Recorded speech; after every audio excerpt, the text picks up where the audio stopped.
자, 오늘 함께 은혜 나누실 말씀입니다. 마가복음 3장 13절에서 19절까지 있는 말씀입니다. 신약성경 57페이지에 있습니다. 마가복음 3장 13절에서 19절까지 있는 말씀입니다.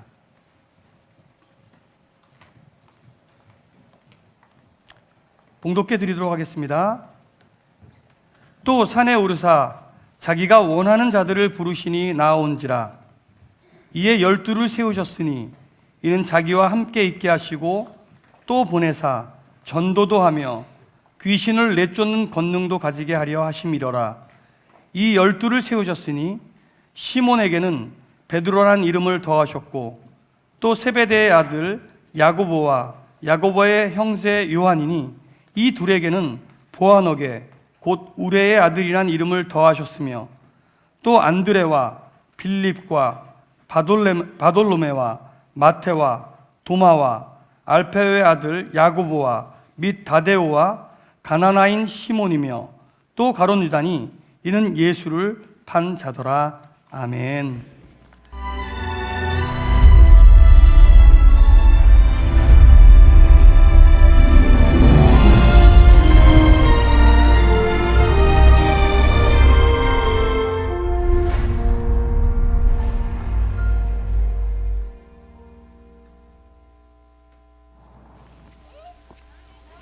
박태남 목사가 향한 곳은 수도에서 2시간 거리에 있는 자바나 지역이다. 이곳은 대부분의 주민들이 산을 개간해 농사를 짓고 있는 낙후된 마을인데 가난을 일상처럼 여기며 살아가는 이곳에서 박태남 목사는 아픔을 가진 한 가정과 조우한다. 아이고 어떡하냐. 애들만 이렇게 있는 것 같아. 몸도 불편한데. 엄마 어디 있어? Where's mama? 마마? 목사의 말에 대답이 없는 아이들. 3남매 중 2아이에게 심각한 장애가 있기 때문이다. 첫째인 알리네는 뇌병변 장애를 갖고 있다. 때문에 7살이나 됐지만 걷지도 말하지도 못하는 데다 종양이 코를 막고 있어서 마음껏 숨쉬기조차 힘이 드는 상황이다. 더욱더 심각한 장애를 가진 건 막내 띠엘이다. 태어날 때부터 다운 증후군을 갖고 있던 아이는 최근 심장에도 이상이 생겼다. 유일하게 둘째 나오메가 건강하긴 하지만 고작 5살이라 누굴 돌볼 처지가 되지 않는다.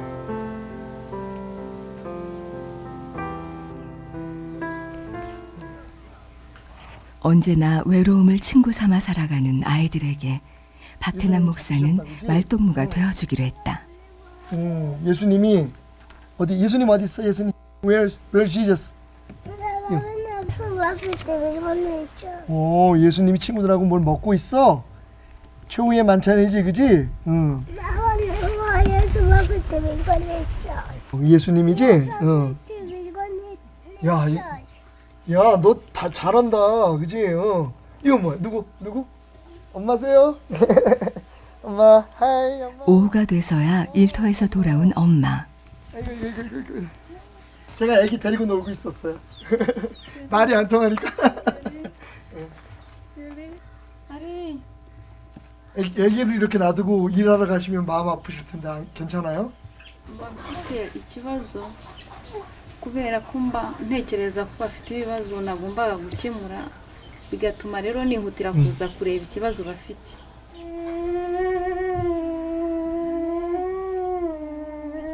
아리네, ceceka. 아리네. 당장 한 끼도 먹기 힘든 현실에서 병원에 가기란 그야말로 꿈 같은 이야기다. 이거래네. 그런 상황에서 엄마가 할 수 있는 일은 딸의 몸이 굳어가지 않게 하는 것뿐이다. 말도 하지 못하고 몸부림치며 아파하는 아이를 볼 때마다 엄마의 가슴에는 피멍이 든다. sinjya igihe cyo kunezerwa iyo barira gutya kenshi. umunezero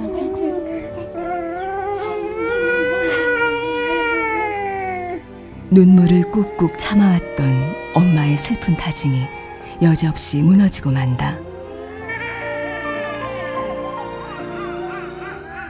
가난하고 위태로운 삶은 이 순간 엄마를 죄인으로 만든다.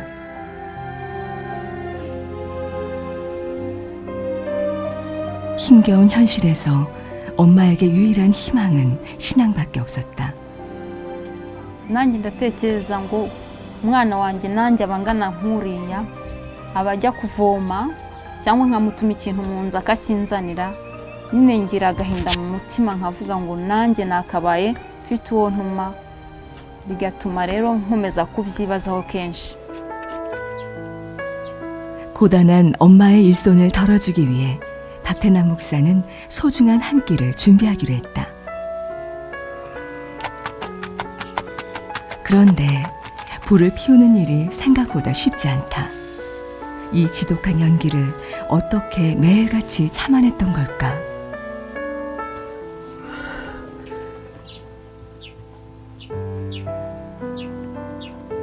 더욱 절망적인 것은 이 작은 그릇에 담긴 보잘것없는 음식이 새 아이에게 무엇과도 바꿀 수 없는 귀한 생명과도 같다는 것이다.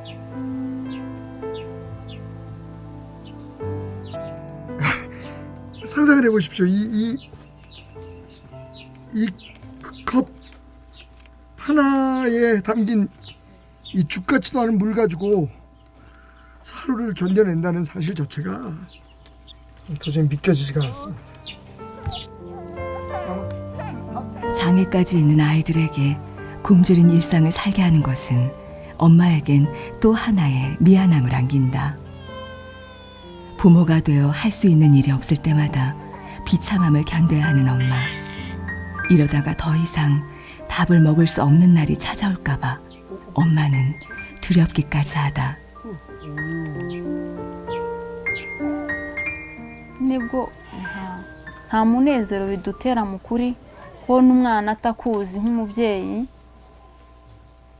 ntabashe kukuvugisha, ni agahinda mu mutima, nta munezero uri muri byo mu kuri.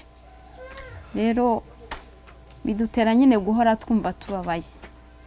이게 어쩌면 오늘의 마지막 식사일 수도 처음이자 마지막 식사일 수도 있다라고 얘기하는 엄마의 이야기를 들으면서 그냥 글쎄 저는 당분간 식사를 편안하게 하지 못할 것 같아요. 이 우뭇사라바가 너희들과 함께 하시는 예수님을 뜻하는 거니까 힘들고 어려울 때마다 예수님의 이름으로 기도하고 예수님 이름으로 기도하면 예수님께서 너희들을 도와주시고 사랑해 주시고 보호해 주실 거야. 임마나 닌지자 차네 좋으신 하나님, 사랑의 하나님, 오늘 이곳에도 하나님의 사랑이 있음을 믿고 감사를 드립니다. 특별히 아버지님 장애가 있는 두 아이를 위해서 기도합니다. 하나님 두 아이의 삶 속에 하나님의 선하심을 보여주옵소서. 하나님 이 땅에 많은 가난과 질병으로 고통받는 이들 속에서 함께 아파하며 눈물 흘리시는 예수님께 박태남 목사는 간절한 기도를 드린다. 자바나 지역에 1000가정 정도의 가정이 있는데 그 중에 30%, 제가 듣기로는 한 300가정 정도가 오늘 우리가 방문했던 이 가정처럼 아이들이 장애가 있거나 혹은 영양적으로 너무 안 좋아서 아이들이 생명의 위협을 느끼는 가정들이라고 하더라고요. 저는요, 제가 오늘 여기 있는 거 이거 우연 아니라고 생각합니다. 오늘 이 방송을 보신 분들도 이건 우연 아닙니다. 오늘 당신이 이 방송을 볼 수밖에 없도록 하신 하나님의 음성을 듣고 하나님의 감동을 받으시고 300가정만 마음으로 결단을 해주시면, 순종해 주시면 이곳에 정말 놀라운 하나님의 사랑이, 놀라운 하나님의 역사가 일어날 수 있다고 생각합니다. 오늘 제가 여기 있는 이유, 그리고 여러분들이 이 방송을 보는 이유, 그건 하나님께서 오늘 우리를 부르셨다는 증거입니다. 잊지 맙시다. 사랑 내게 있네. 그 사랑이 날 채워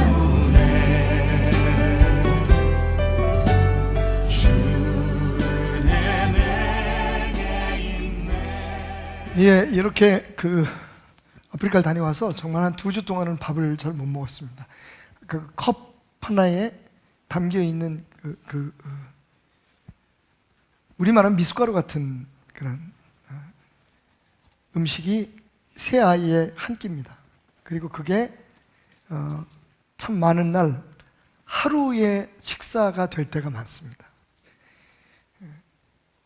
엄마는 항상 그 밥을 준비하면서 제가 정말 오래간만에 불 때 가지고 물을 끓여서 그걸 타줘봤는데 이게 아이들에게 줄 수 있는 마지막 음식이다라고 하는 생각을 한 번도 해보지 않은 적이 없었다라는 이야기를 들을 때 가슴이 참 많이 아팠습니다.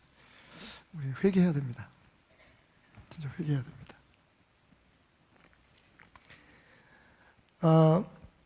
오늘은 저희가 지금 우간다 굴루 지역에 있는 딩기디 마을에 세워진 베델 중학교 학생들을 후원하기 위한 그런 특별한 예배로 저희가 준비를 했습니다. 사실 그 힐더월드 제가 초록우산 어린이재단과 또 CBS와 함께 다녀와서 300가정 우리가 후원하기로 했는데 300가정이 넘치게 후원이 들어왔습니다. 그 중에서 한 100가정 우리 베델교회가 책임을 지고요. 특별히 여러분들이 이렇게 후원을 해주셨고요. 또 꿈빛마을에서 우리 김정혜 원장님 비롯해서 여러 선생님들이 5년 동안 그 지역에 있는 장애 아이들을 후원하기로 이렇게 또 약정을 해주셔가지고 또 이제 방송을 통해서 CBS 방송을 통해서 또 에피소드 하나 말씀드리면 92살 된 목사님이 아침에 저 방송을 보시고 너무 우셨대요. 따님이 전화가 왔는데 그 92세 된 목사님이 그런 말씀을 하시더래요. 내가 목회한다고 열심히 살았는데 도대체 뭘 해왔는지 모르겠다고. 그래서 울면서 딸에게 부탁을 해서 그분 통장에 있는 돈을 전부 저희 교회 통장으로 입금을 해주셨어요. 그래서 이제 그걸 그대로 초록우산에 보냈습니다.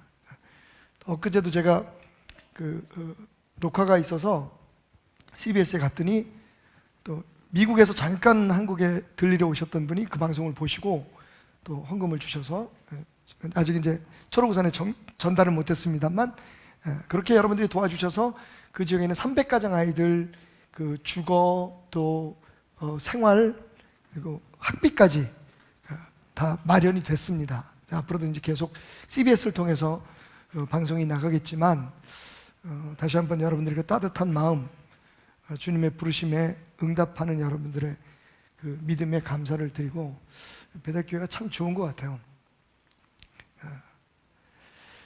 그래서 오늘은 이제 우리의 눈을 좀 돌려서 원래는 이번 선교의 달에 이게 메인 이벤트입니다. 2년 전에 저희가 그 딩기디 마을에 8천, 9천만 원 정도 들여서 전기를 우리가 가설을 해주었는데 하나님께서 딩기디 마을에 축복을 하셔가지고 지금은 초등학교까지 있거든요. 한 400, 500명 정도 아이들이 있습니다만 유치원부터 그 아이들이 졸업하고 나면 선택이 별로 없습니다. 학교를 못 가든지 아니면 지역에 있는 모슬람 학교를 가야 되는데 그러면 아이들이 이슬람 그 종교를 갖게 됩니다. 그래서 오랫동안 우리 그 지역에 있는 우리 선교사님들 특별히 김에스더 목사님 비롯해서 한성국 선교사 또 눈물로 기도하다가 학교를 짓게 되었습니다. 중학교 6년제 중학교인데요. 그 생생한 이야기는 제가 여러분들에게 드리는 것보다 직접 우간다에서 오신 우리 고 김종석 목사님 사모님 되시고 그 선교지에 담임 목회자이기도 하신 우리 김에스더 목사님 직접 나오셔서 간증해 주시는 것이 좋을 것 같아서 오늘 이 자리에 특별히 모셨습니다. 우간다에서 오신 김에스더 목사님 여러분 소개합니다. 뜨거운 박수로 맞아주시기 바랍니다.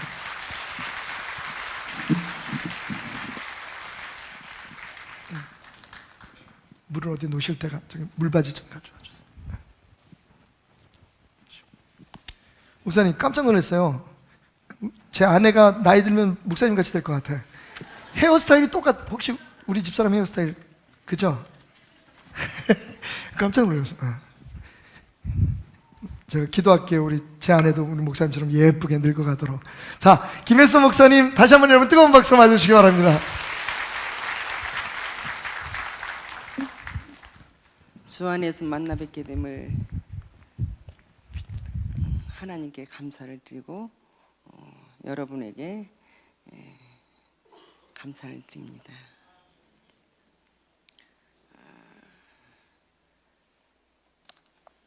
저희 목사님께서 그곳에 가신 것은 2006년도에 들어갔습니다.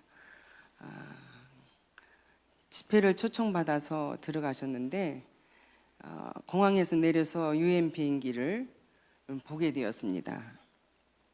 왜 유엔 비행기가 이렇게 서 있냐고 물으니까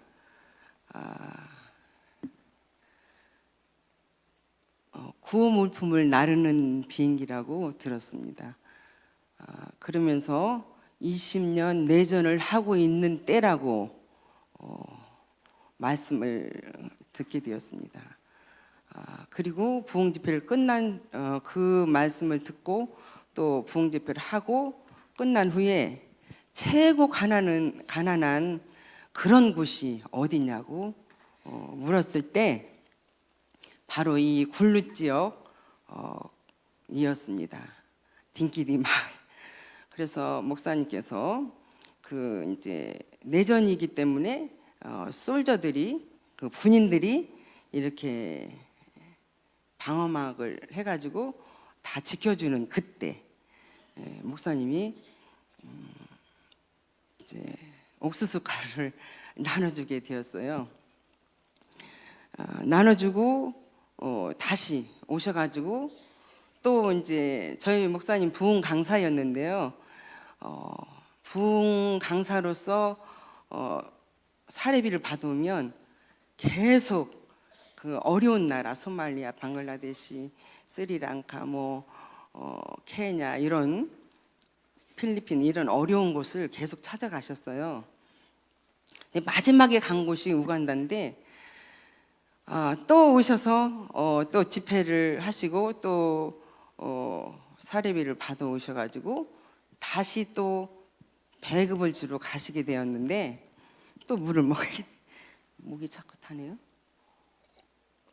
제가 기침을 해서 약을 먹게 되어가지고 이렇게 자꾸 목이 타네요.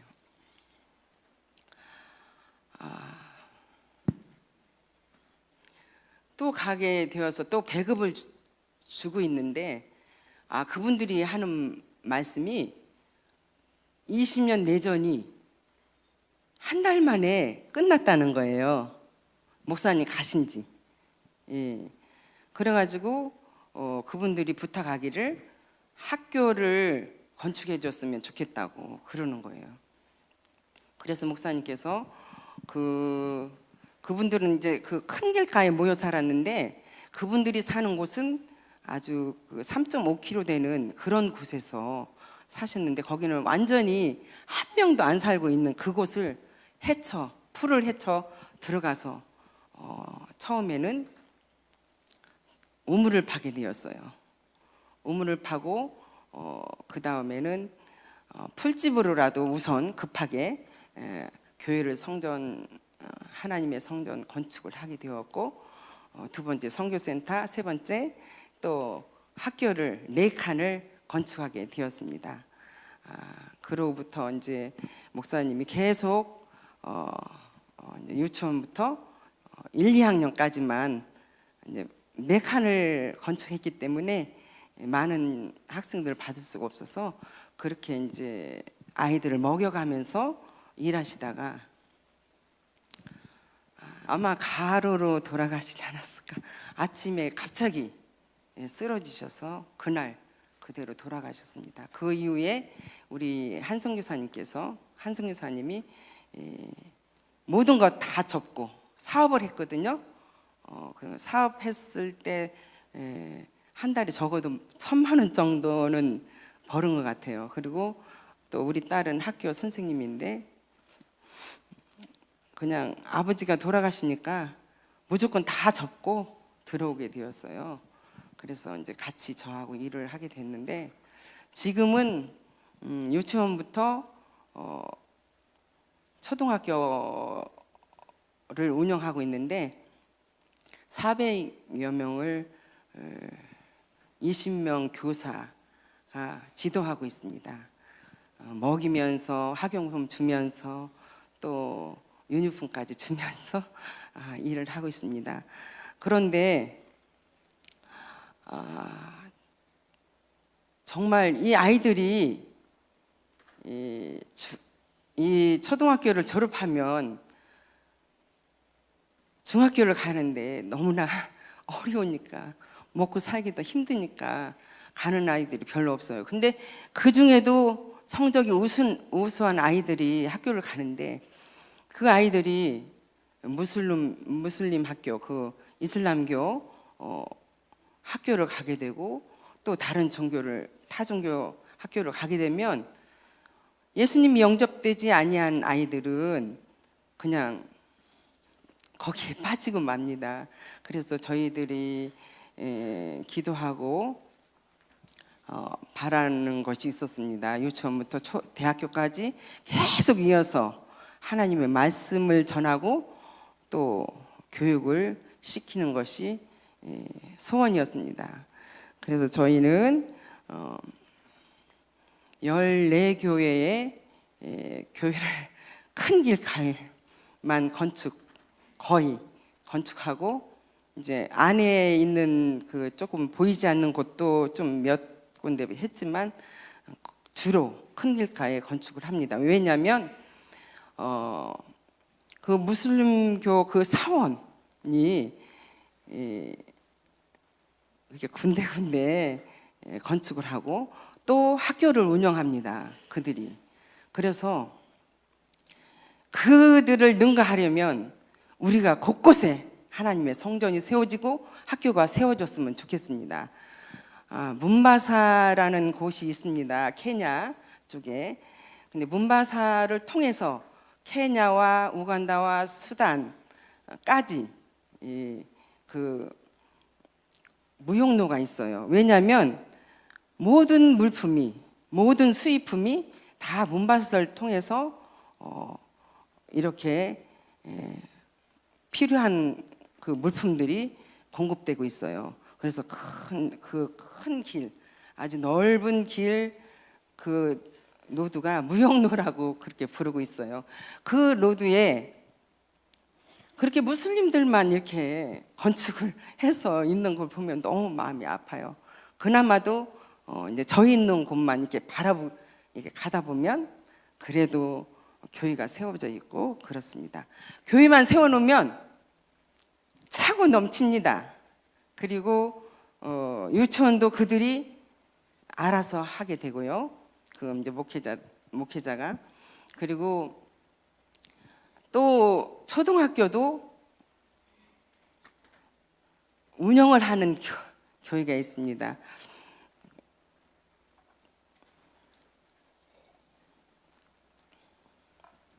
피종진 목사님 남서울 중앙교회에서 교회를 건축한 교회는 그 중에 최고 크게 건축이 되어졌습니다. 근데 거기는 유치원을 하게 되고 또 초등학교까지 운영을 하고 있어요. 그래서 저희가 이제 기도하고 있는 중에 하나님께서 땅을 사게 하시고 중고등학교를 세우게 하셨습니다. 그랬는데 운영비가 없어서 시작을 못하고 있습니다. 땅은 우리 여기 안산에 사시는 목사님이신데 천명강 목사님이라고 그 목사님께서 이제 84살인데 이제 남은 삶이 정말 얼마 안 남았는데 하나님께 무엇을 해드리고 가고 싶을까 생각했을 때 이제 저희 있는 곳을 생각하시고 큰 땅을 2만 평 넘는 땅을 사주시고 중학교 땅을 그리고 큰 성전 그래도 이제 그곳에서 보면 여기에 뭐 반절만큼 됐지만은 크게 건축을 해주셨어요.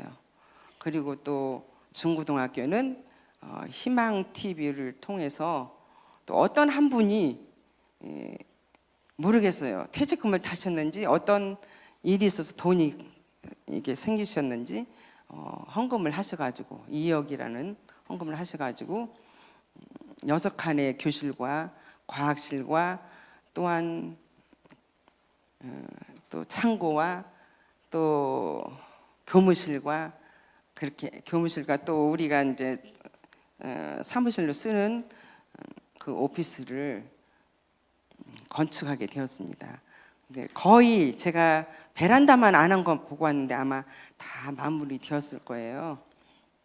그래서 뭐 물질이 정말 있으면 이제 아마 7월 이후부터라도 이렇게 학교를 운영할 수 있는데 그걸 못 하고 있습니다. 그래서 기도하고 있습니다. 이분들의 또 삶을 보면 너무나도 어렵습니다. 정말 그 제가 이제 한 번씩 저녁 시간을 통해서 또 이른 아침 시간을 통해서 한 번씩 방문을 하게 됩니다. 그런데 그들이 사는 집을 보면 정말 살림이 없어요. 솥 하나, 양푼 하나 정도의 살림을 가지고 삽니다. 그러면 그 이제 음식을 솥에다 음식을 해서 그 큰 양푼 뭐 그렇게 크지 않지만 우리 국대접보다는 조금 큰데 그런 대접에 이제 음식을 담아가지고 먹는데 7, 8명 보통 아이들을 많이 낳습니다. 거기는 우리 한국처럼 2, 3명이 아니고 7, 8명 막 이렇게 낳고 7, 8, 뭐 9, 10명씩 그 양 갖고 먹고 삽니다. 그 양이 정말 작아요. 그리고 그 한 끼 거의 저녁 한 끼만 먹고 살아요. 그런데 이제 옥수수 그들의 그 주식이 옥수수 가루, 수수가루, 고구마인데요. 고구마는 2, 3개씩 먹게 되죠. 근데 바로바로 거의 수확을 바로바로 이렇게 그날 해가지고 먹는 모습을 보게 됩니다. 정말 농사도 잘 안 돼요. 우리나라는 1200평 정도면 36가마이 정도 나오는데 거기는 7가마이가 최고 많이 나와요. 농사를 치면. 근데 이제 그러니까 참 굶주리고 있죠. 그래서 정말 울부짖으며 기도하는 것은 그들이 정말 배불리 먹고 헐벗지 않고 신발이라도 또 신고 살았으면 소원하는 마음으로 기도하고 있습니다. 어느 한 날 제가 학교가 조금 먼 곳인데 저희 사택에서 조금 멀리 보이는데 그 옆에 제가 고구마를 심었어요.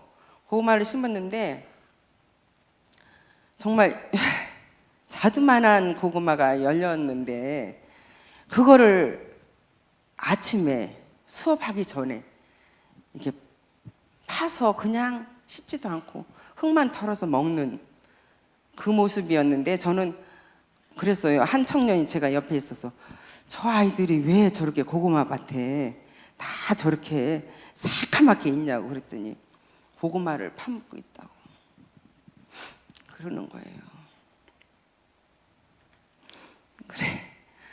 또 이제 제가 이렇게 지나다 보면 망고를 또 이제 망고철은 3월달, 4월달 그런 때 이렇게 나옵니다. 그런데 자두만하게만 열면 그거를 그냥 따먹습니다.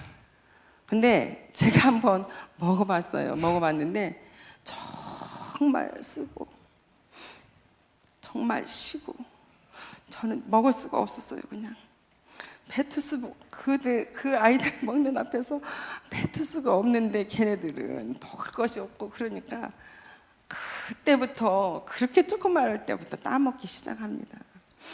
그 어려워서 정말 중학교 못 가요. 정말 그래도 소를 가지고 있는 사람에게는 좀 밭을 많이 갈 수 있으니까 그래도 고등학교를 보낼 수 있는데 먹을 것도 없는데 어떻게 학교를 가겠어요. 그래서 집에서 정말 성적이 우수한데도 집에서 놀고 있는 아이들이 너무나도 많아요. 그래서 우리 학교는 정말 무료로 학교를 운영했으면 좋겠고요. 정말 이 아이들이 정말 성적이 좋고 우수한 아이들이 공부를 해서 정말 주의 종이 되고 선교사가 되고 또 높은 지위에 있어서 또 주님의 복음을 전하고 그랬으면 정말 간절한 바람으로 기도하고 있습니다. 여러분들 정말 마음을 모아서 기도해 주시면 감사하겠습니다. 감사합니다. 김에스터 목사님이셨습니다.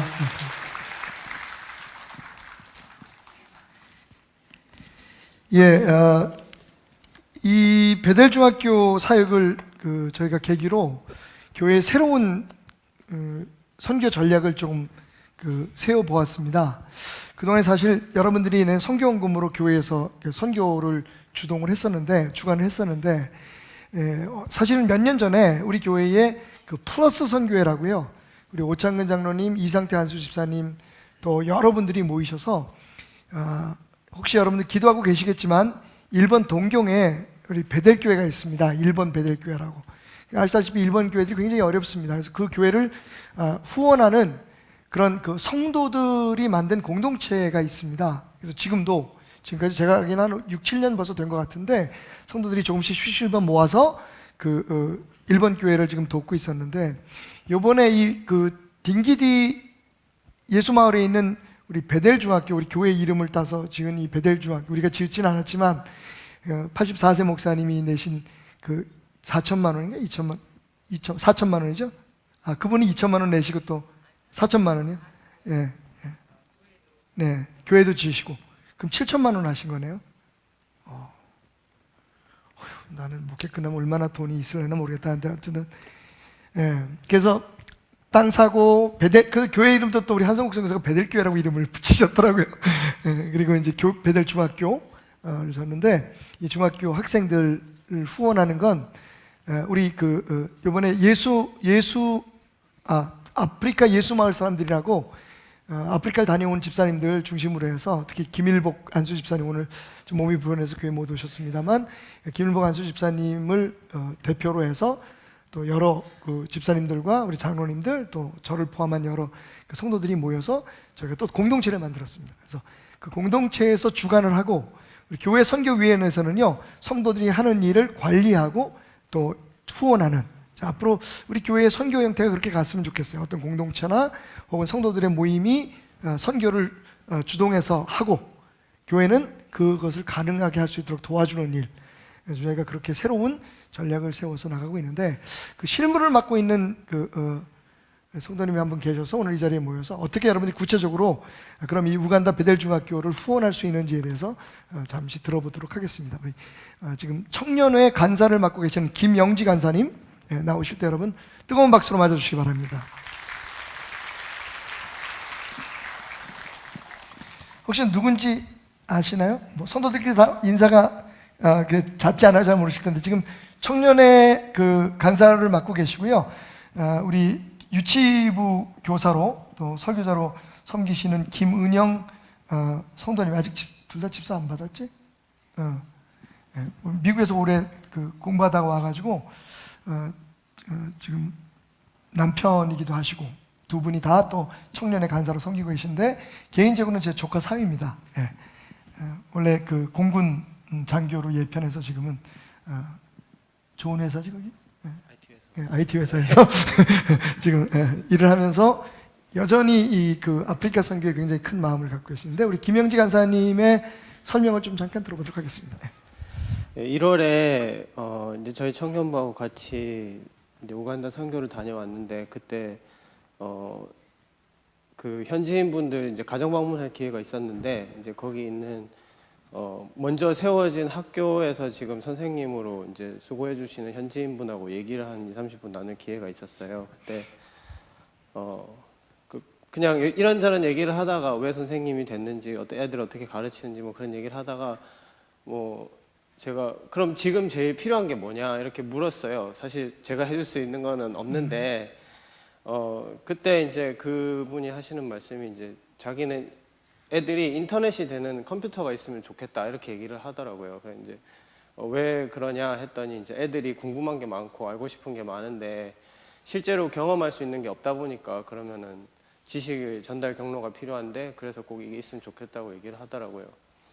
지금 근데 아프리카에 이제 현지에 가보면 실제로 그 일이 이루어지기까지 시간이 많이 걸릴 것 같아요. 근데 그 사이에 지금 이제 저희 베델 중고등학교 같이 학교가 세워지면은 이제 결국은 지식의 전달 경로가 사람일 거잖아요. 지식하고 이제 그러면서 이제 복음도 같이 전하고 그러면 사람을 위해서 그 사람이 지식과 복음을 전하는 데 집중할 수 있게 우리가 도와줘야 되겠고 그래서 저희가 할 수 있는 게 뭘까 하고 생각을 해보니 이제 내년에 이제 개교하게 되는 학생들 그 30명 공부할 수 있게 집중할 수 있게 도와주고 또 선생님들이 아이들 가르치고 또 복음을 전하는 데 집중할 수 있게 후원을 하는 게 좋겠다 해서 이제 이 모임은 이제 자생적으로 생기게 된 것이고요.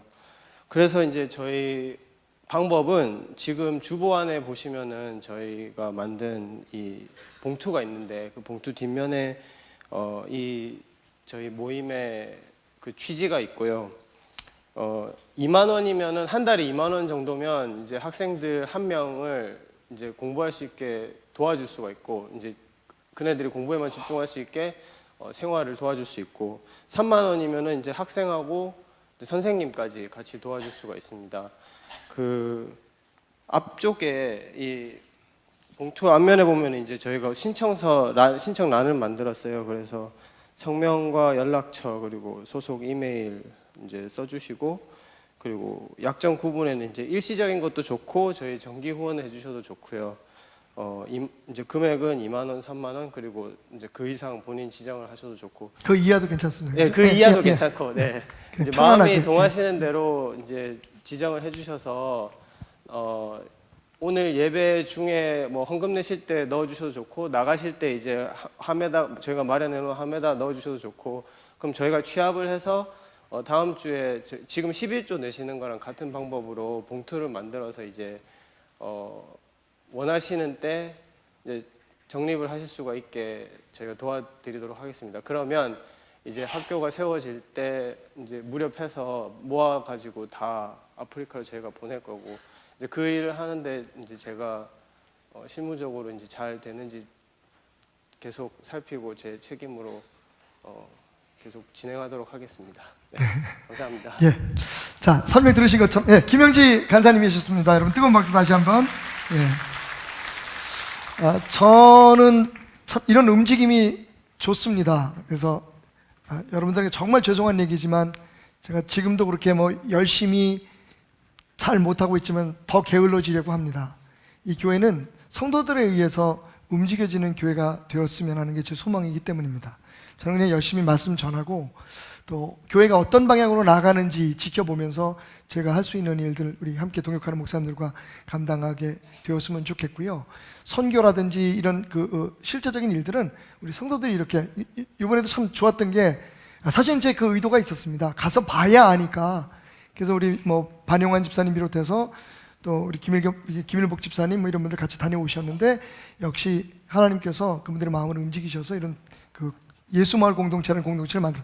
이건 우리 교인들뿐만 아니라 외부에 있는 사람들도 협력할 수 있도록 저희가 오픈을 해놨고요. 저희들 나름대로 밴드도 만들어놨고 그리고 여러분들이 이제 교회에다 헌금을 하시면 이 봉투에다 헌금을 하시면 저희가 그 개선해 놓은 베델교회 명의의 그 아프리카 예수마을 사람들이라고 하는 계좌에 따로 입금이 될 겁니다. 그럼 우리 교회 선교위원회에서는 우리 전성덕 장로님께서 선교위원장님이신데 또 이상구 목사님 선교 담당 목사님이고 우리는 이게 제대로 운영되고 있는지 하나님의 영광을 위해서 바로 사용되고 있는지를 우리가 관리하게 될 것입니다. 이게 좀 바뀌었죠. 옛날에는 여러분들이 헌금했으니까 교회에서 알아서 쓰고 있는지 여러분들이 거기에 대해서 때로는 감사도 하시고 때로는 관리도 하시고 하셨는데 이제는 좀 바뀌어서 성도들이 하고 교회가 관리해주는 그런 형태의 선교 체계를 앞으로 만들어 가려고 합니다.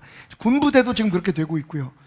군선교도 지금 구자민 안수 집사님을 중심으로 해서 군부대 선교팀이 따로 만들어져 있고요. 여기 지금 우리 예수 마을 선교 공동체 만들어졌고요. 그 전에 우리 오창근 장로님, 이상태 안수 집사님 중심으로 해서 지금 운영되고 있는 플러스 선교회가 있고요. 이런 식으로 선교회가 만들어져다가 보면 정말 그 성도들이 직접 하고 교회는 그 일을 도와주고, 또 혹시 이렇게 모금 같은 게 필요하면 또 모금하는 거는 우리 성도들 전체들이 마음을 모을 수가 있으니까 이런 형태의 선교 전략을 앞으로 베델교회 미래의 선교 전략으로 삼아보면 어떨까 해서 굉장히 저는 가슴이 뿌듯하고 뜨겁습니다. 여러분들 관심 있으신 분들은 매년 30명씩 늘려가지만 6학년제입니다. 그러니까 중학교가 4년제, 그리고 2년은 전문학교입니다. 기숙학교입니다, 여러분. 상상이 안 가실 거예요. 2만 원이면 아이들이 숙식을 다 할 수 있고 공부까지 할 수 있는 그 한 달 비용이 다 됩니다. 끔찍하죠, 여러분. 2만 원이면 그게 다 됩니다. 그리고 3만 원이면 거기에 만 원씩만 더 우리가 후원할 수 있다면 선생님의 생활비가 보장이 됩니다. 네. 제가 생각할 때 그래서 6학년까지 다 차면 180명이에요. 지금 내전을 겪고 있는 수단 국경에 있는 아이들도, 난민촌에서 아이들도 데려다가 예수의 사람으로 만들어서 다시 자기 나라로 돌려보내는 그런 계획을 한성국 선교사가 가지고 있습니다. 그래서 베델교회라는 이름, 또 베델 중학교라는 이름을 붙여주신 것만 해도 저는 너무너무 감사한데, 이 일에 또 우리 베델교회 선교에 대한 새로운 눈을 뜨게 하신 하나님을 또 찬양하면서 이 일을 조심스럽게 시작해 보려고 합니다. 여러분 많이 관심을 가지시고, 그리고 함께 동참해 주시기를 다시 한번 부탁을 드리겠습니다.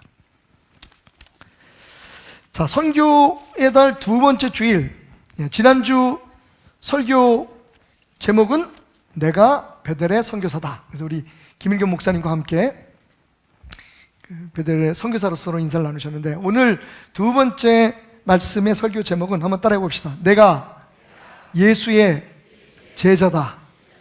베델의 선교사가 되기 위해서 우리가 예수님의 제자로 불림을 받았다라고 하는 주제로 여러분과 함께 잠시 말씀을 나누려고 합니다.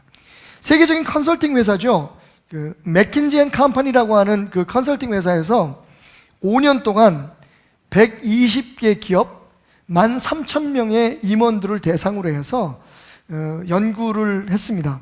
그리고 어떤 결론을 내렸냐면요, 지금 이 시대는 인재 전쟁의 시대이다. The war for talent. 그 회사가 보유하고 있는 인재의 가치가 곧 그 회사의 가치가 된다 라고 하는 그런 결론을 내리게 되었습니다. 극단적인 예가 있어요. 여러분들도 알고 계시는 분이 계실 텐데, 이 마이크로소프트라고 하는 회사 다 아시죠? 빌 게이츠를 여러분들이 아실 텐데, 이 빌 게이츠가 설립한 마이크로소프트 회사에서 아눕 굽타라고 하는 한 사람에게 눈독을 들이게 됐죠. 이 사람이 기술 자문 겸 소프트웨어 전문가로서 이 마이크로소프트에 꼭 필요한 사람인데, 그래서 그 사람에게 이제 시도를 했죠. 우리 회사에서 부사장으로 좀 일할 수 없겠느냐. 그랬더니 이 아눕 굽타가 지금 내가 일하고 있는 회사가 작지만 이 회사를 위해서 내가 일하고 있기 때문에 이 회사를 배반하고 아무리 조건이 좋아도 마이크로소프트에 갈 수가 없습니다. 그래서 여러분, 빌 게이츠하고 마이크로소프트가 어떤 결정을 내리는지 아십니까? 아눕 굽타가 일하는 회사 전체를 인수를 합니다. 당신이 올 수 없다면, 회사 때문에 의리를 지키기 위해서 올 수 없다면 우리가 당신이 일하고 있는 그 회사를 통째로 우리 회사에 영입시키겠습니다. 그래서 아눕 굽타라고 하는 사람을 영입하기 위해서 회사 전체를 사들이는, 정말 말 그대로 인재 한 사람이 얼마나 중요한가를 깨닫게 하는 사건이 있었습니다. 사실 우리가 주보를 만들다 보면요, 여러분들이 평가하시기에 따라서 저 정도야 이렇게 생각하실 수 있는 설교 한 편도, 그리고 이 주보 한 장도, 저희 교회 주보가요, 우리 교회 주보가 다른 교회 주보에 비해서 오타가 굉장히 없습니다. 여러분 못 느끼셨겠지만, 왜 그러냐 하면 주보가 하나가 만들어지려면 일주일 동안 정말 모든 사람들이 거기 하나에 목을 맵니다. 저는 요즘 일주일에 하루 정도는 거의 습관적으로 교회에서 밤을 새면서 말씀을 준비해야 하고요. 왜냐하면 제가 원고가 늦어지면 직원들이 일을 못해요. 그래서 제 설교를 가지고 서너 번씩 검토를 하고 또 내용도 정리하고, 그래서 그걸 이제 주보를 만들기까지 그 행정적인 작업만 8시간이 걸립니다. 근데 이 주보를 만드는 과정에서 이제 그 부속실장으로 있는 서은희 전도사가 진짜 꼼꼼해요. 한 글자 한 글자를 읽고 또 읽고 또 읽고. 그래서 이제 그 교정을 보다 보니까 제가 쓴 설교나 제가 쓴 그 컬럼의 내용을 아주 거의 숙달하게 되는데, 이번 주보를 준비하다가 서전사님이 저한테 이렇게 물어요. 이렇게 얘기를 하는 거예요. 목사님, 그 안우굽타라는 사람이 너무 부럽습니다. 그래서 왜? 그랬더니 그 한 사람이 얼마나 소중한지, 그 한 사람을 얻기 위해서 회사 전체를 샀다는 걸 보니까 나는 하나님 앞에서 혹은 가정에서 이 사회에서 교회에서 어떤 존재로 인정을 받고 있는지 그게 궁금해졌습니다. 그래서 제가 서전사한테 이렇게 얘기했어요. 궁금할 거 없어. 전도사님은 예수님의 피값으로 예수의 사람이 된 사람이니까. 여러분, 세상적으로 볼 때 우리가 실망하고 우리 자식의 가치에 대해서 세상적으로 볼 때는 좀 마음이 아플 때가 있어요. 아, 나를 못 알아주는구나. 나는 도대체 어느 자리에 어디에 맞는 사람일까? 그죠? 그런데 여러분, 세상적으로 평가하고 세상적인 기준에서 우리를 바라보니까 그렇죠. 사실은 영적으로 한번 눈을 뜨고 보십시오. 한 영혼을 얻기 위해서 천하를 얻는 것보다 더 기뻐하신 하나님께서 여러분 한 사람을 하나님 백성으로, 하나님의 일꾼으로, 더 정확히 말하면 예수의 사람, 예수의 제자로 영입하기 위해서 예수님의 생명을 바쳤습니다. 제가 선생님한테 그랬어요. 게다가 베델교회에 20년 동안 담임 목사의 부속실장으로 그렇게 쓰임받을 수 있었다는 것, 이건 정말 놀라운 하나님의 은혜가 아닐 수 없다. 안우굽타, 그 사람 예수 믿는지 안 믿는지 모르겠지만 부러워하지 마라. 우리는 자랑스러운 하나님의 종이고 예수님의 제자이니까. 여러분이 그런 분이십니다. 왜 우리가 그 가치를 모릅니까? 자꾸만 세상적인 것의 가치에 의해서 우리의 신앙이 지배받기 때문이에요. 우리의 신앙이 세상을 바라보는 가치관, 세계관을 결정해줘야 되는데, 사실 우리는요, 세상의 모든 기준으로 우리의 신앙을 이용하고 있단 말이에요. 그러니까 뭐 학벌이 좋아야, 혹은 뭐 어떤 하는 사업이 잘 돼야만 마치 하나님 나라에서도 크게 대접받고 인정받는 사람이라고 생각하는 착각에 빠지게 된다는 겁니다. 우리는요, 이미 예수 그리스도의 사람, 예수 그리스도의 제자로 불림받기 위해서 하나님이신 예수님이 십자가에 피 흘려 죽기까지 그 대가를 지불한 놀라운 인재들입니다. 하나님 나라에. 자, 오늘 예수님께서 그 사역을 위해서 12명의 제자를 선택하시고 부르시는 장면이 우리가 함께 읽었던 말씀에 나와요. 이 말씀을 보면 왜 우리가 입으로는 예수의 제자, 그리스도인이라고 말하면서 사실은 삶에서는 그 예수 그리스도의 제자로서의 삶을 살기를 두려워하고 혹은 그 사명에 대해서 무관심하느냐 하는 것을 알 수가 있습니다. 오늘 예수님께서 산에 오르셔서 시간을 보내시다가 다시 내려오셔서 12명의 제자를 세우셨다라고 성경은 말하고 있습니다. 자, 그런데 재밌는 건요, 한번 들어보십시오. 마가는 그 사건을 이렇게 우리에게 서술해 주고 있습니다.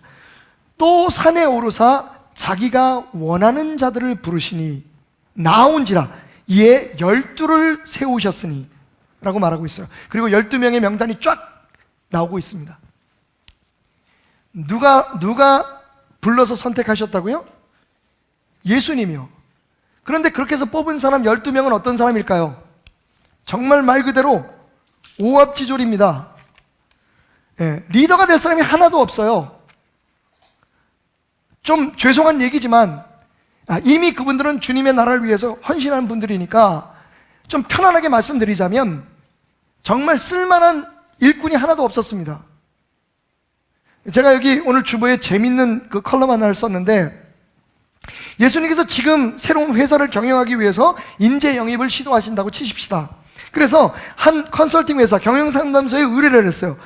그 경영상담소에서 예수님께서 추천한 12명의 사람들의 이력서를 컴퓨터에다 집어넣고 그 사람들 적성검사와 심리 테스트를 마친 후에 예수님한테 이제 결과 보고를 보냈다고 치십시다. 그 내용이 다음과 같습니다. 귀하가 의뢰한 12명에 대하여 다음과 같이 회답합니다. 일반적으로 모두 너무 학력이 낮습니다. 그리고 경험이 부족합니다. 그들은 공동체 개념이 없을 뿐만 아니라 협동정신도 약합니다. 경영관리자로서 적당치 않은 사람들 뿐임을 알려드립니다.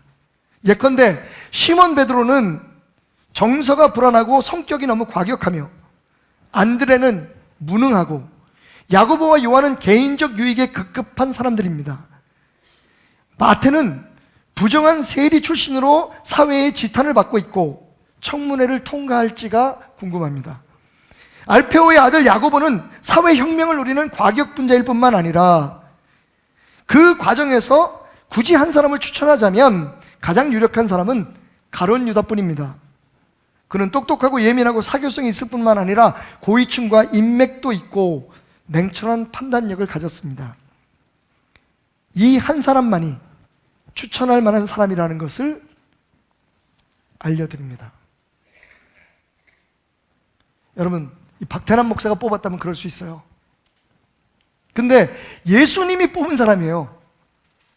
근데 이 사람들이 정말 편안하게 말씀드리면 개판입니다.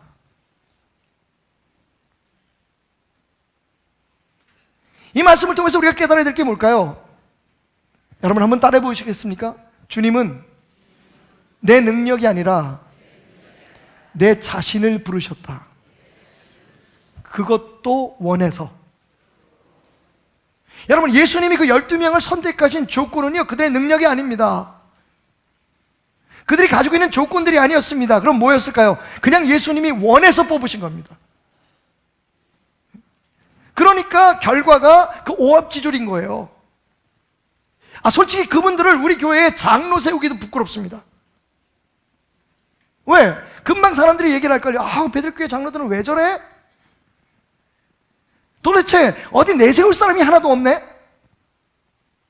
여러분, 예수님은 예수님의 일꾼 12명, 가장 핵심적인 예수님의 동역자들을 뽑으실 때 그들의 학력, 그들의 능력, 그들의 재산, 그들의 영향력을 보고 뽑으신 게 아니라는 겁니다. 그냥 원하신 사람들을 부르셨습니다. 오늘 이 자리에 있는 우리들, 여러분, 우리보다 세상적으로 더 성공한 사람도 있고 더 많이 배운 사람도 있고 저보다 얼마나 훌륭한 목회자들이 많겠습니까? 하지만 제가 가지고 있는 자부심, 여러분들이 가지고 있는 자부심이 뭔지 아십니까? 예수님이 여러분들을 원해서 불렀다는 거예요. 그냥 온 게 아닙니다. 그런데 그렇게 원해서 불림을 받은 우리들이 우리 능력, 우리의 조건을 내세우면 되겠습니까? 그것 때문에 내가 나는 선교사 못해, 베드로 선교사 그냥 이름이 그렇지, 선언이 그렇지, 개념이 그렇지, 나 같은 사람 이래서는 안 된다는 거예요. 여러분은 주님이 원해서 오늘 이 자리에 와서 앉아 계신 분들입니다. 주님이 필요해서 여러분을 선택하셨고 주님이 쓸만하니까 여러분들을 제자로 삼으신 겁니다. 주님은 우리의 능력을 보시는 것이 아니라 그분이 원하시는 분들을 부르시는 거예요. 우리 자신이 응답하면 되는 겁니다. 나는 못해요. 나중에 할게요. 저는 그냥 교회만 열심히 나갈 거예요. 제가 헌금도 하잖아요, 목사님. 주님, 제가요 교회에서 시키는 거 가끔 하거든요. 부흥회 할 때 같이 나가기도 해요. 가끔 시간 되면 마음에 그냥 또 그러면 뭐 새벽 예배도 나가고, 가끔 제가 나가요. 그거면 됐지요. 저한테 무슨 일을, 저보고 제자라고요? 저보고 선교사라고요? 언어도 말도 안 됩니다. 예수님이 원하시는 건 여러분의 능력이 아니에요. 능력을 보고 부르신다면 아마 주님은 다른 선택을 하셨을지도 몰라요. 제가 아닌 다른 어떤 목사를 말이죠. 요한복음 15장 16절에서 주님은 이렇게 말씀하십니다. 너희가 나를 택한 게 아니라 내가 너희를 택하여 세웠다. 그 사실을 잊으면 안 돼요. 교회에서 목사가 됐다고, 장로가 됐다고, 권사가 됐다고, 그래서 내 뜻대로, 내 마음대로, 내 생각대로 내가 누군데 이렇게 하면 안 된다고요. 반대로 나는 능력 없어, 나는 내가 무슨 어떻게 교회에 일을 할 수가 있어, 이렇게 위축돼서도 안 돼요. 우리는 주님께서 원하셔서 불림을 받은 사람이다. 우리가 이 자리를 택한 게 아니라 주님께서 우리를 택하셔서 이 자리에 앉혀주셨다라고 하는 사실을 깨달을 때 정말 우리가 무엇을 해야 될지를 알게 되는 겁니다. 오늘 말씀에서 두 번째로 깨닫는 것은요, 따라해 볼까요? 부르심의 목적은 세 가지고 그것이 제자가 되는 과정이다. 굉장히 중요합니다, 여러분. 14절부터 15절까지 말씀을 보면 이에 열두를 세우셨으니 이는 자기와 함께 있게 하시고, 여러분, 첫 번째 주님께서 제자를 부르는 목적이 뭐예요? 함께 있게 하시는 거예요. 일하는 거 아닙니다. 일은 그 다음에 나와요. 실력 발휘하라고 날 장로 뽑고 날 권사 뽑고 뭔가를 일을 하라고 사람들에게 인정받을 만한, 교회가 부흥할 만한 어떤 사업을 한번 도모해보라고 나를 부르신 것이 아니라는 말입니다. 주님께서 부른 모든 사람들은요, 모든 제자들의 첫 번째 목적은 예수님과 함께 있는 거예요. 이게 안 된 상태에서 일을 하려고 하니까 문제가 생기는 거예요. 그게 안 된 상태에서 일을 하니까 겉으로 보기에는 그것이 굉장히 오늘 한국교회의 현상처럼 부흥하는 것 같고 잘 되는 것 같지만 그게 하나님과는 아무런 관계가 없는, 하나님의 영광을 오히려 가리는 일이 되고 많다는 거예요. 기억하시죠? 요한복음 15장 5절, 너희가 나를 떠나서는 아무것도 할 수 없다. 제가 거기에 대해서 여러분 이런 그 의문을 제기했죠. 예수님 떠나서도 우리 할 수 있는 일 많아. 여러분, 교회도요, 예수님 상관없이 하는 일 많습니다. 할 수 있는 일 많습니다. 정말 두렵고 떨리는 마음으로 고백하자면 교회가 예수님 없이 부흥할 수 있어요. 이런 프로그램 저런 프로그램, 이런 방법 저런 방법으로 얼마든지 커질 수 있습니다. 근데 중요한 건 뭐냐, 그게 정말 주님께서 그게 내 일이다, 내 열매다라고 말씀하실 수 있는 일이라는 겁니다.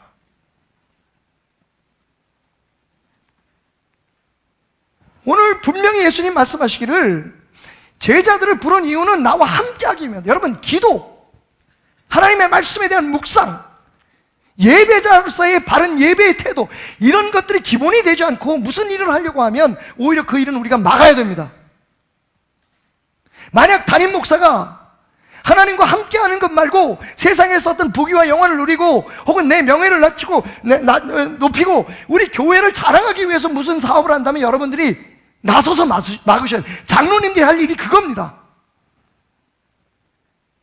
우리가 장로니까, 우리가 권사니까 교회를 위해서 무엇을 해야겠다가 아니라 장로님들, 권사님들, 집사님들 자신이, 우리 모두가 다 먼저 주님과 함께 머무는 것을 최우선으로 하는 게, 그게 사실은 첫 번째 목적임과 동시에 모든 목적을 가능케 하는 기본인 거예요. 우리는 여기에 실패하고 있습니다, 지금. 예수님이 우리에게 무슨 사업하고 우리 없이는 예수님이 일 못할 것 같아요? 베델교회 없이 하나님이 일 못합니까? 딩기디 마을에 그 학교 하나 못할 것 같아요, 하나님이? 잘못된 종교들과 맞서고 악한 마귀 사탄과 이단과 싸우는 거 하나님 혼자 못하실 것 같아요? 우리가 착각하고 있는 거예요. 내가 하면 되고 내 생각이면 되고. 여러분, 주님은 우리에게 먼저 주님과 함께 하는 것을 배우라고 말씀하십니다. 그 다음이 뭡니까? 그 다음에 보내사 전도하게 하셨다는 거예요. 그 다음에 일이 되는 거예요.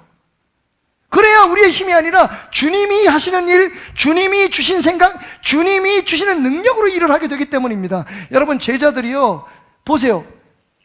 우리가 생각할 때 자격이 없는 그 사람들이 어떻게 세상을 뒤집어 엎을 수 있었겠습니까? 예수님과 함께 다니는 동안 예수님이 그 삶에 배어든 거예요. 여러분, 우리가 예수를 살아내자고 하는 뜻이 뭡니까? 바로 그거예요. 그래야 그것이 예수님의 일, 하나님의 영광이 되는 거예요. 교회 좀 천천히 부흥하면 어떻습니까?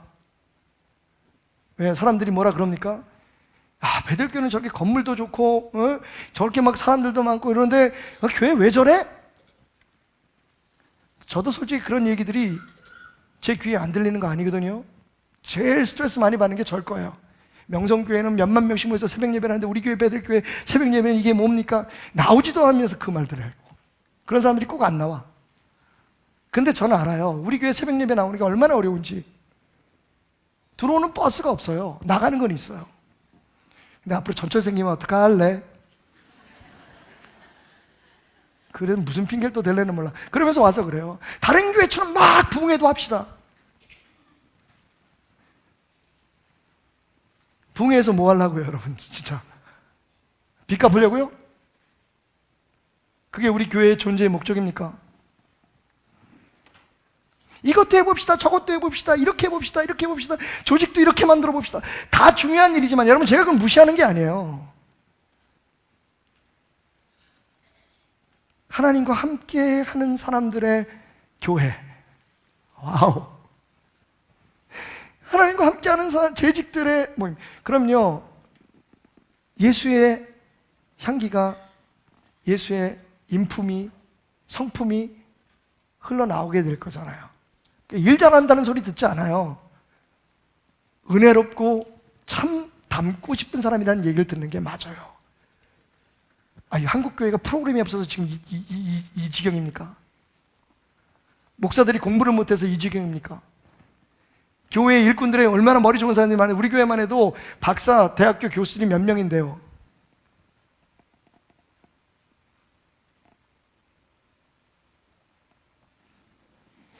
주님께 붙어있게 되면 예수님 말씀이잖아요. 가지가 내게 붙어있으면 많은 열매를 맺거니와. 우리가 예수의 제자가 되었다는 것을 자부심으로 느끼면서 제일 먼저 해야 될 건 주님께 붙어있는 것을 훈련하는 거예요. 그러면 우리의 삶을 통해서 주님의 역사가 나타나요. 그런데 그냥 역사가 나타나는 세 번째 목적이 뭐냐? 귀신을 내어쫓는 권세도 있게 하려 하시오. 할렐루야. 여러분 잘 들으셔야 돼요. 여기서 귀신을 내어쫓는 권세가 있다고 하는 것은 그 권세 하나, 그 능력, 은사 하나만 얘기하는 거 아니에요. 축기의 능력만 얘기하는 게 아닙니다. 귀신을 내쫓는다는 것은 악한 영들이 사로잡고 있는 이 세상의 모든 것들의 매듭을 풀 수 있는 권세, 그 모든 사슬을 끊을 수 있는 하나님 나라의 백성으로, 하나님 나라의 일꾼으로 예수의 제자로서의 권능과 권세를 우리에게 주시겠다는 거. 할렐루야. 사실은 보면 이게 단계적이에요. 주님과 함께 머무는 사람, 그에게 할 일이 사명에 주어지고 그 사명을 감당할 수 있는 능력이 따라오리라. 이렇게 우리가 예수의 사람으로 되어 가는 겁니다. 이렇게 예수의 제자가 되어 가는 거예요. 우리의 문제가 뭐라고요? 우리는요, 우리 자신을 생각하면서 우리에게 주어진 일들을 보는 거야. 아이고, 교사를 하래, 무슨 어디 회장을 하래, 무슨 집사를 하래, 장로를 하래. 아유, 내가 못해. 아유, 목사님 나 못합니다. 여러분, 나를 보고 그리고 내가 할 일을 걱정해서 판단하려는 게 아니에요. 나를 부르시니까 누구고, 나를 부르셔서 나를 통해 어떻게 역사하실 분이 누구인가를 보고 순종하라는 거예요. 우리가 생각할 때 이렇게 자격도 안 되는 사람들이 어떻게 세상을 변화시키는 하나님 나라의 일꾼들이 될 수 있었습니까? 그들이 한 건 딱 한 가지예요. 예수님의 부르실 때 Yes Lord, 예수님께 부르실 때 순종한 것뿐이에요. 예수님이 원해서 예수님이 사용하시려고 부르신 그 부르심 앞에 네, 제가 주의 제자가 되겠습니다, 그냥 따라다닌 것뿐이에요. 그런데 하나님께서 그들을 통해서 얼마나 놀라운 역사를 이루셨는지. 그래서 이제는 오히려 그분들이 참 처음 시작할 땐 정말 별 볼 일 없는 분들이었습니다라고 제가 이렇게 조심 없이 이야기할 수 있는 겁니다. 사랑하는 여러분, 주님은 우리를 무엇으로 부르셨을까요? 누구로 부르셨을까요? 우리를 부르시는 분에 초점을 맞추십시오. 내가 무슨 일을 할 수 있을까? 나는 어떤 일을 할 수 있는데, 내 자신을 보지 말고 나를 부르신 주님께서 나를 사용하신다고 하실 때에, 나를 사용하실 때 그냥 사용하시는 게 아니라 능력 주셔서, 사명 주셔서 내 할 일을 주신다고 말씀하실 때에, 주님 나 부족하지만 연약하지만 주님 말씀 따르렵니다, 겸손히 그 부르심에 순종하게 될 때에 하나님은 하나님의 일을 우리를 통해서 이루어 나가실 겁니다. 마지막 교훈이 바로 그겁니다. 따라합시다. 부족한 건 괜찮습니다.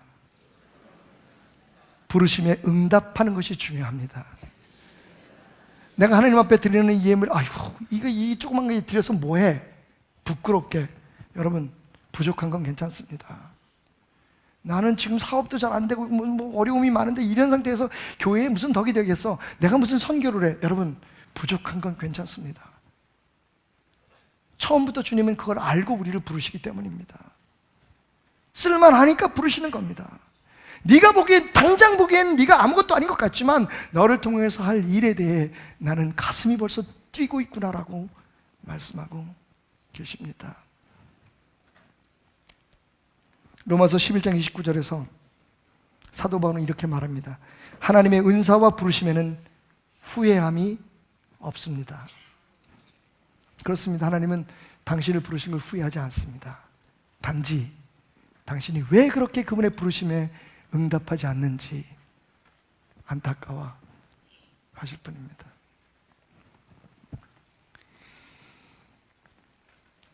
한 여자가 남편이 바람을 피워가지고 이혼을 하게 됐어요. 다행인지 불행인지 남편이 돈이 많아서 엄청난 재산을 위자료로 받게 됩니다.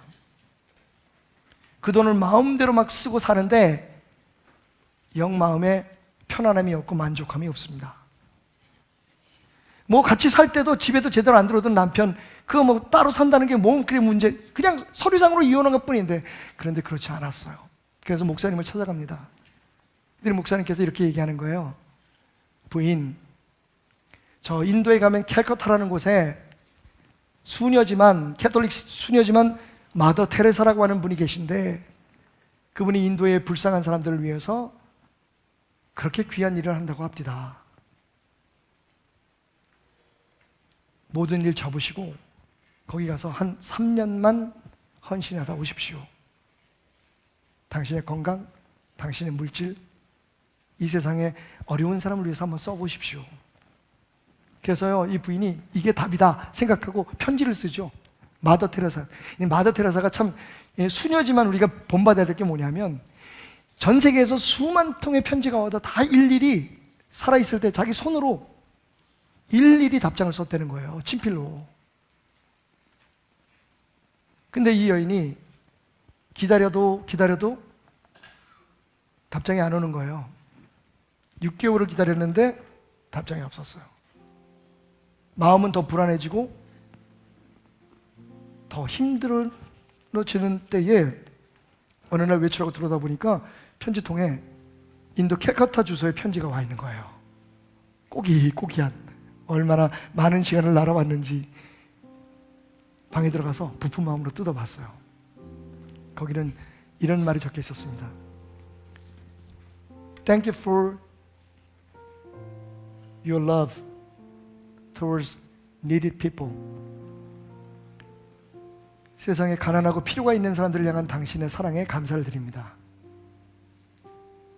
But I suggest you to find your own Calcutta in your place. 하지만 저는 당신에게 이렇게 권하고 싶군요. 당신만의 캘커타를 당신 주변에서 찾아보십시오. 라고. 마더 테레사의 답장이었습니다. 꼭 인도까지 오셔야겠습니까? 그런 말이죠. 당신 주변에도 내가 찾은 캘커타가 있습니다. 여러분, 예수의 제자가 된다는 거, 처음부터 우리는 그 일을 생각하고 또 그것으로 인해서 우리가 받을 평가와 우리가 받을 그 명성과 혹은 많은 사람들의 불평에 대한 두려움 때문에 예수의 제자는 아무나 하는 거 아니야, 선교사 아무나 하는 거 아니야, 주의 종 그거 아무나 하는 거 아니야 라고 생각하지만, 여러분, 주님께서 대책 없이 여러분을 부르셨겠습니까? 주님이 원하시는 건 이것뿐입니다. Yes, Lord. 그렇습니다, 주님. 제가 제자이군요. 영광입니다. 그리고 두 번째, 제가 주님께 머물러 있도록 힘주세요. 베델교회를 위해서 혹은 이 세상을 구하기 위해서 어떤 큰 일을 하려고 생각하지 말고 그냥 주님께 머물러 있어서 그분의 음성에 귀를 기울이고 그분의 사랑이 내 삶을 통해 흘러나가게 될 때 그것이 능력이 되어서 세상을 변화시키는 나의 선교지가 될 것입니다. 이미 여러분은 예수를 소유했기에 모든 것을 가지고 있습니다. 부족한 그대로, 연약한 그대로 그분 날개 아래, 그분의 임재 안에 머무는 여러분이 되시길 주님의 이름으로 축원합니다.